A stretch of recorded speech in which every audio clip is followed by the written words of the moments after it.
What's going on, guys? I'm Bill and welcome to Bill's How To. Today I'm going to show you guys how to paint bathroom floors to transform an area from this into this. Let's get straight into it, guys. Let's do this. So these are the floor tiles that we're going to be painting. Now there is a couple different areas that also have this floor tile. We're going to be painting them as well. Originally I was planning on recording here in the laundry because there's a bit more room, but the light's not working for whatever reason. So I'm not sure yet if you guys are going to be able to see well what I'm doing in there. If not, we're going to be recording in here, which is going to be a little bit tight.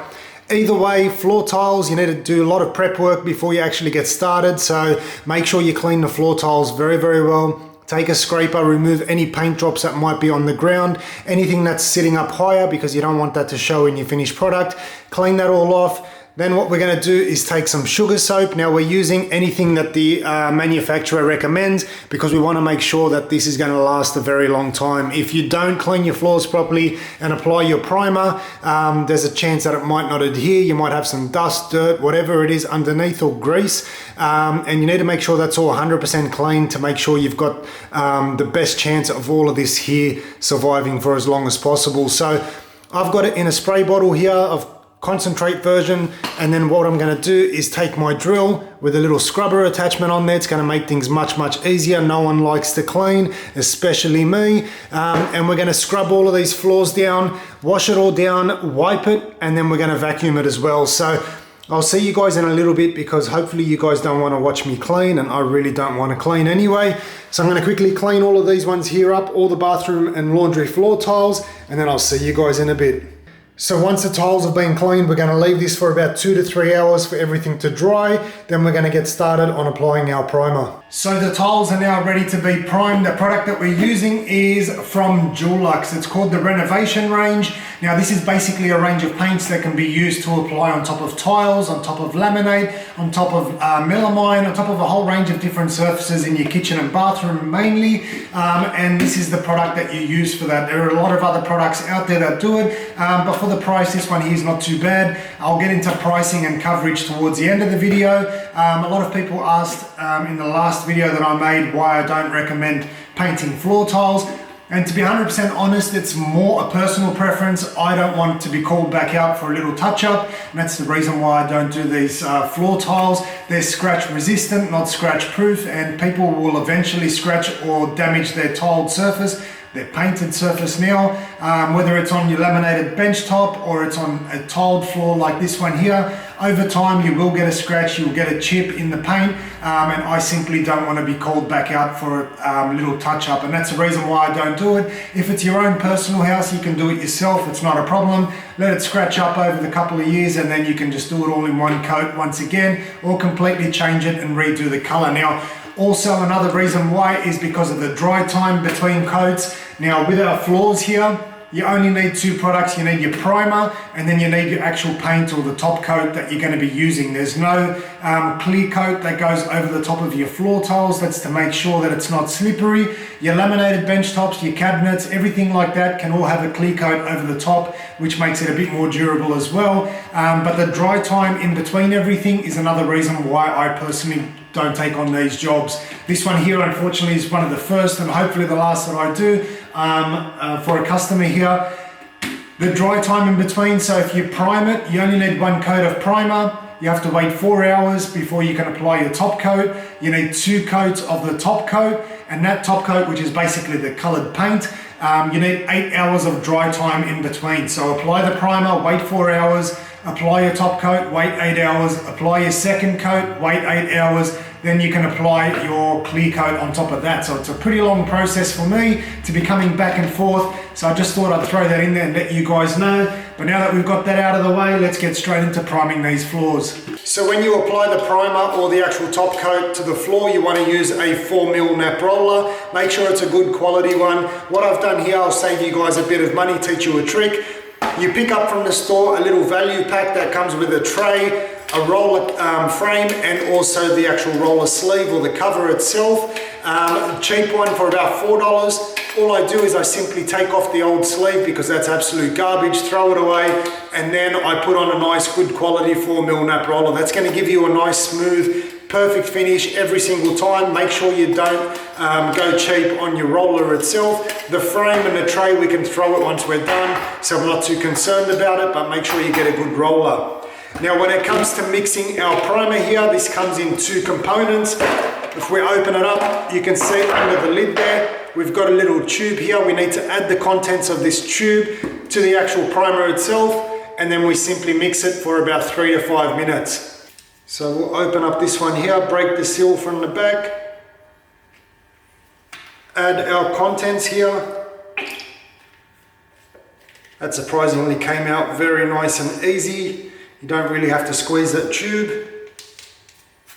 So now that we got that done, we just simply mix it for about 3 to 5 minutes, according to the manufacturer's instructions.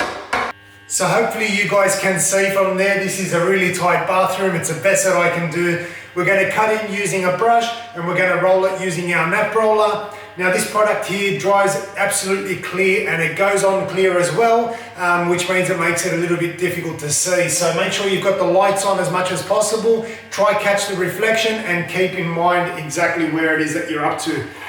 So we'll just start off by cutting in. Honestly, even if I brought the camera in, you wouldn't be able to see what it is that I'm doing, because this stuff is crystal clear. So we're just going to cut in everywhere around the edges and follow that with a roller.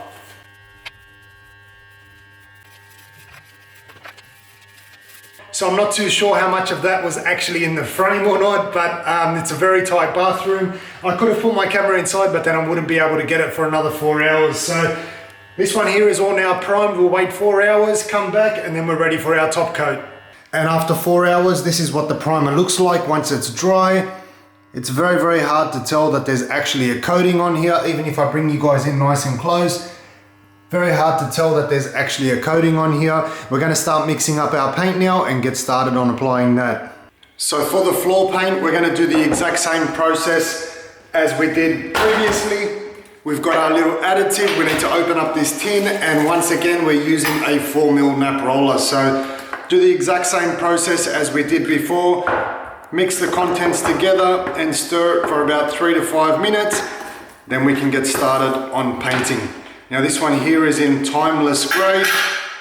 So we'll quickly add the additive, see if there's any difference to the additive that we used for our primer.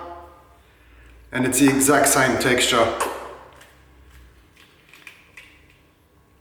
One of the upside about this product here is that once you've got this all mixed up, it's actually got a pot life of 10 days. So you can put this back, put the lid back on, leave it for 10 days, and you can still continue to use it slowly over that next 10 days. So we're going to slowly mix this one here up.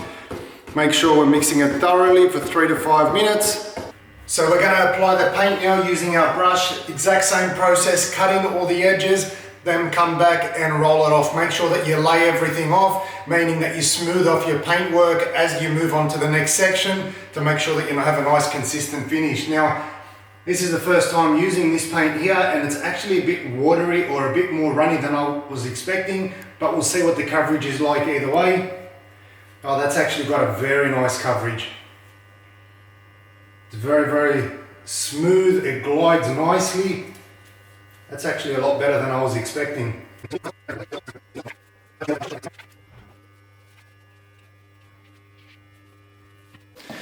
Alright, so I just wanted to bring you guys in closer because this paint's actually really nice and easy to work with. Have a look at the finish.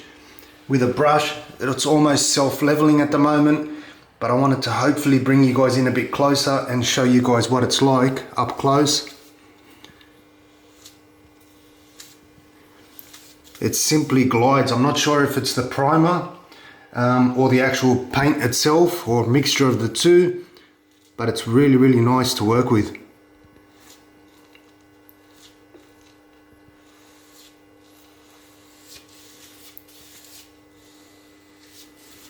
You can see there, as I put the brush over the top of the joint line, it will end up leaving a gap, so you just need to make sure that you dab that brush in there and then just lay it all off. But I just wanted to bring you guys in a bit closer so you can see just how nice this paint is. Make sure that you use a sash brush, which is an angled one. That's going to help you get into all those tight areas, especially the corners.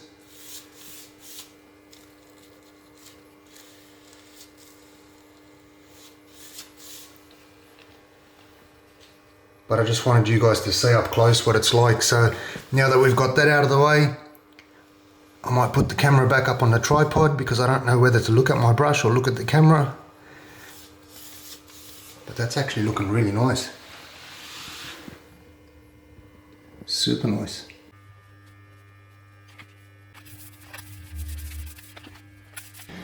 Alright, so I'm just going to bring you guys in a bit closer because I'm not too sure if you guys can actually see what I'm doing up there.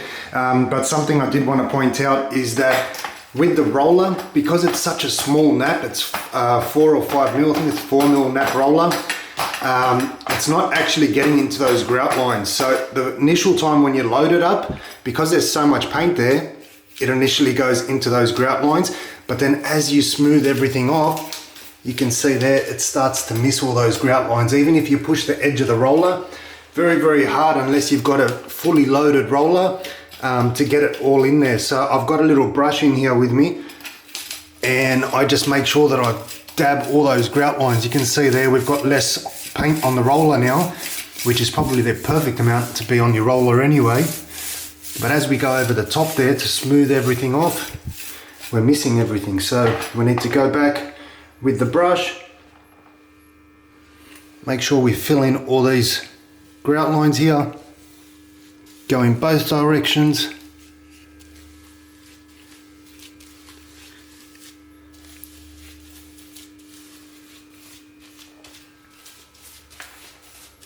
Alright, so now they're all full.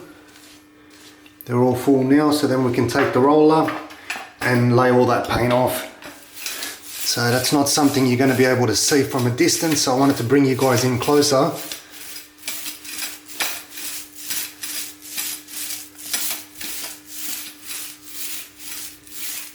We've still got a second coat to go on this as well, but I just wanted to show you guys. So that's looking pretty good so far. I'll put the camera back on the tripod and hopefully you guys are seeing exactly what I'm doing.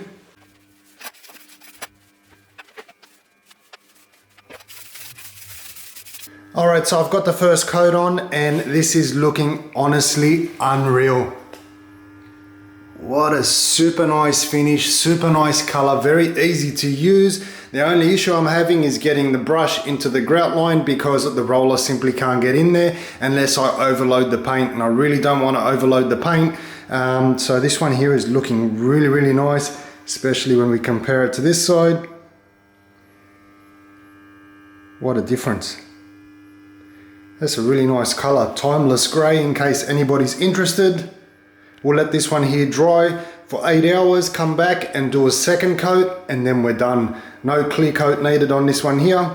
So we're back now the following day, everything is nice and dry. If I run my hands on this, there's actually a lot more texture than I was expecting. It almost feels like it's got a little grit in there, which is perfect for a flooring because this one here needs to be slip resistant, and that's the reason why we don't actually put a clear coat on here. Now you can see there the little drain cover for the floor waste. Originally I painted that over the top of that and I didn't like the look of it, so I've gone back through, done some gymnastics to get into there while it's still wet, and I've just simply cleaned that out. Now we're going to repeat the same process that we did for our top coat one more time. This time should be a lot easier, a lot quicker. I'm actually going to take off my shoes this time, make sure that we don't damage anything on the flooring as we're going along. Repeat the exact same process and we should be done.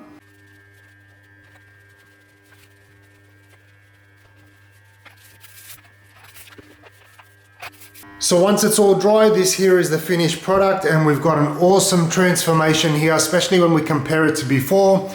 Texture, once again, it's got that non-slip coating, so no clear coat needed here. But this is a very cheap and easy way to transform any floor tiles or wall tiles or laminated benchtop or your cabinets. It's a very simple product to use. I've also got another video that I'm working on at the moment with a laminate benchtop. But with regards to durability, I'm honestly not too sure how durable they are. They are scratch and chip resistant, but not scratch and chip proof. Now, what I'm planning on doing is taking some tiles at home and testing out some of the paint because I've got some left over. Test it out and see just how durable they are. So if you guys are interested in that, let me know in the comment section below. But in terms of coverage here, we've got 12 square meters per litre, and when you buy those little tins, they're exactly 1 litre, so you're getting 12 square meters per tin. They cost on average about $85 each. So I had one primer for all 4 areas. We've got the bathroom here, a laundry, a separate bathroom, and another toilet area as well. So 4 areas in total, and it cost me $255. I've still got some paint left over, like I said, so I'm going to be testing it out and see just how durable they are. But it's a very cheap and easy way to transform any area. Hopefully you guys have enjoyed the video and you've learned something new. As always, like, comment and subscribe. Until next time, I'm Bill. Thanks for watching Billshowto.